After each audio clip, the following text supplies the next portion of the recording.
Hello दोस्तों हमारी app Vishnu economics school के स्टोर में इकोनॉमिक्स और कॉमर्स सब्जेक्ट से रिलेटेड 250 से अधिक कोर्स हैं। तो दोस्तों अगर आप यूजी में हो या पीजी में हो या आप यूपीएससी की तैयारी कर रहे हो या आपके पास यूजीसी नेट है या आप पीजीटी की तैयारी कर रहे हो या किसी और कंपटीशन की तैयारी कर रहे हो जहाँ पर इकोनॉमिक्स और कॉमर्स सब्जेक्ट है, तो आपके लिए हमारे पास कोर्स है। तो दोस्तों हमारी ऐप जरूर डाउनलोड कर लीजिएगा, विष्णु इकोनॉमिक्स स्कूल। हेलो दोस्तों इस वीडियो में हम बात करेंगे मूल्य का विरोधाभास, जिसको हीरा पानी विरोधाभास भी कहते हैं। तो परंपरावादी अर्थशास्त्रियों का ये मानना था कि जिन चीज़ों की उपयोगिता ज़्यादा है उसकी कीमत भी ज़्यादा होगी और जिसकी उपयोगिता कम है उसकी कीमत भी कम होगी। आप सिंपल शब्दों में कहें तो जो चीज़ की जितनी ज़्यादा यूटिलिटी है आमतौर पर यही देखा जाता है कि उसकी कीमत ज़्यादा होती है, और जिससे मिलने वाला सेटिस्फैक्शन यूटिलिटी कम होती है, डेफिनेटली उसकी कीमत भी कम होगी। लेकिन ऐसा जो नियम है ये पानी पर और हीरे पर लागू नहीं होता, क्योंकि हीरा जिसकी की उपयोगिता ना के बराबर है उसकी कीमत बहुत ऊंची है, जबकि जो पानी है जिसकी उपयोगिता हम सबके लिए इम्पॉर्टेंट है, सभी लोगों के लिए बहुत इम्पॉर्टेंट है, उन सब की बात करें तो उन पानी की कीमत बहुत ही कम होती है। यानी कि वो इस बात का इसी जो ये जो कन्फ्लिक्ट है उसी को बोलते हैं बच्चों हीरा पानी विरोधाभास या मूल्य का विरोधाभास। यानी कि परंपरावादी अर्थशास्त्रियों के अनुसार वस्तु की जो कीमत है उसकी उपयोगिता तय करती है, यानी कि जिस भी चीज़ की उपयोगिता ज़्यादा होगी उसकी कीमत ज़्यादा होगी और जिसकी उपयोगिता कम होगी उसकी कीमत भी कम होगी। लेकिन वो इस बात का आंसर नहीं दे पाए कि आखिरकार ऐसा क्यों होता है कि हीरा जिसकी उपयोगिता बहुत कम है उसकी कीमत बहुत ही ज़्यादा है, जबकि पानी जिसकी उपयोगिता बहुत ज़्यादा है उसकी कीमत बहुत कम है। तो केवल इसी चीज़ को हम कहते हैं मूल्य का विरोधाभास या हीरा पानी विरोधाभास। एडम स्मिथ ने केवल इतना कह के छोड़ दिया, उन्होंने बताया प्रयोग मूल्य और विनिमय मूल्य, यानी कि प्रयोग मूल्य जो है पानी का वो ज़्यादा है जबकि हीरे का विनिमय मूल्य ज़्यादा है। लेकिन अभी भी इस बात से स्पष्टीकरण नहीं हो पाया कि आखिरकार हीरे की कीमत ऊंची क्यों होती है, तो इस और पानी की कीमत इतनी नीची क्यों है जबकि पानी की उपयोगिता बहुत ज़्यादा है।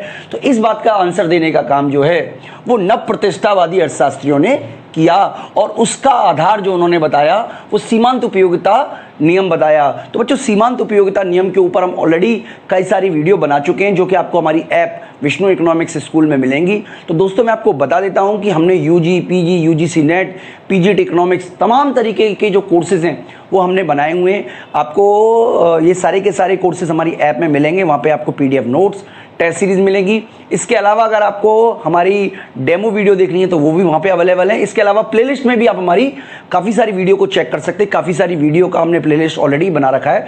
तो आप हमारे यूट्यूब चैनल की प्लेलिस्ट में जाकर भी तमाम तरीके के कोर्सेज़ की प्लेलिस्ट आप देख सकते हो, इससे भी आपको काफ़ी कुछ आइडिया हो जाएगा।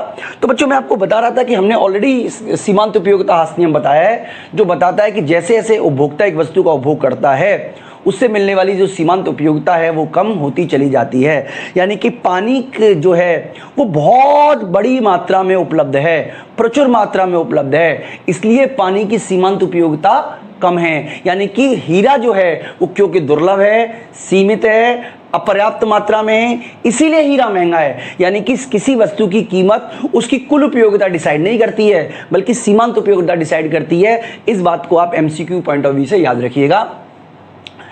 तो यहाँ पर बच्चों मैं आपको ये बता देता हूँ कि वस्तु की सीमांत उपयोगिता जो रहती है वो वस्तु की कीमत से मतलब कीमत और सीमांत उपयोगिता के बेस पर प्राइस डिसाइड होती है। यानी कि हीरे की जो मात्रा है वो सीमित है, इसीलिए उसकी जो कीमत है वो कम, इसीलिए उसकी सीमांत उपयोगिता अधिक है और कीमत कम है। और पानी जो है वो प्रचुर मात्रा में उपलब्ध है, पानी प्रचुर मात्रा में उपलब्ध होने की वजह से ही इसकी जो सीमांत उपयोगिता है कम है, इसलिए इसकी कीमत भी कम होगी। तो डायग्राम के माध्यम से हम समझते हैं बच्चों। यहाँ पर हमने आपको पानी का डायग्राम बना देते हैं और यहाँ पे हम हीरे का डायग्राम बना लेते हैं, ठीक है जी।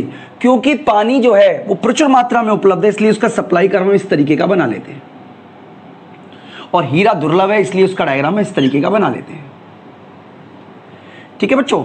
इसी की वजह से जो डिमांड है, मान लीजिए ये डिमांड इनको इंटरसेक्ट कर रहा है, तो डिमांड इंटरसेक्ट करने की वजह से इसका प्राइस देखिए ज़्यादा है और इसकी क्वांटिटी कम है, जबकि इसका प्राइस जो है वो कम है और इसकी क्वांटिटी ज़्यादा है। यानी कि हीरा जो है वो इसलिए महंगा हुआ बच्चों, हीरा इसलिए महंगा हुआ क्योंकि हीरे की सप्लाई कम है। अगर हीरा जितना कम सप्लाई, इसकी भी सप्लाई को बढ़ा दिया जाए, मान लीजिए हीरा जो है वो ऐसे ही मिलना शुरू हो जाए, जमीन के अंदर खोदो और हीरे हीरे मिल रहे हैं, तो डेफिनेटली हीरा सस्ता मिलेगा। अब पानी की बात करें, अभी देखिए खबर आई कि अफगानिस्तान में जिस तरीके का क्राइसिस चल रहा है, वहां पर एक एक पानी की बोतल 3-3 हजार रुपए में मिल रही है। इसका मतलब पानी भी 3,000 रुपए का हो सकता है अगर पानी दुर्लभ हो जाए तो। बच्चों मैं आपको यही बताना चाह रहा हूं, आप सभी पानी को बचाइए क्योंकि पानी बहुत ही सीमित मात्रा में है। ठीक है, तो ये भी हमें याद रखना है। इस वीडियो के माध्यम से मैं आप सभी लोगों को ये संदेश भी देना चाहता हूं कि हम सभी को पानी की बचत भी करनी चाहिए। तो ये है बच्चों हीरे और पानी का विरोधाभास, जो कि आपने समझा।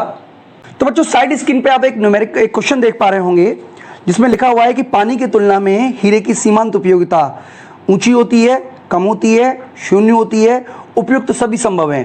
तो इस क्वेश्चन का आंसर आप मुझे कमेंट बॉक्स में करके बताइएगा, जिससे कि मैं आप देख सकूं कि आपको वीडियो के माध्यम से क्या आप इस क्वेश्चन का आंसर सॉल्व कर पाते हो कि नहीं। तो मैं आपके कमेंट का इंतजार करूंगा दोस्तों। इस वीडियो में इतना ही, थैंक यू।